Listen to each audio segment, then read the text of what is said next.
মুহূর্তে আমাদের ঘোরাটা কি হ্যাঁ, উচিত হয়েছে। এখানে এসে অনেক ভালো লাগতেছে, ঘুরতে খুব এনজয় করতেছি, অনেক ভালো লাগতেছে আর কি। না না, আমি কিছু বলতে চাই। মুসলিমদের সবচেয়ে বড় অনুষ্ঠান ঈদ উল ফিতর, এটা যদি মানুষ অনুষ্ঠান অনুভূতিটা না করে তাহলে তো ঈদের তো কোনো মজাই হয় না। এই জন্য না সবাই একটু ঘুরতে বেরোইছে, এই জায়গাটা আসছে, সবাই পছন্দ করে জায়গাটা, তাই আসছে।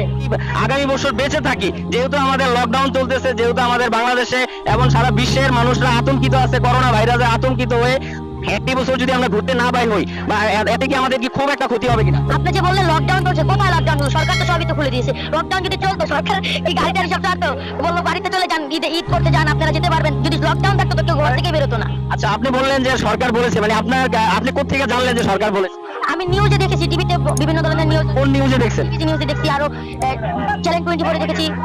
মানে আপনি বলছেন যে সেখানে সরকার ঘোষণা দিয়েছে? সরকার ঘোষণা দিয়েছে না, আমি জানি সরকার যথেষ্ট ভাবে লকডাউনটা উঠিয়ে নিয়েছে।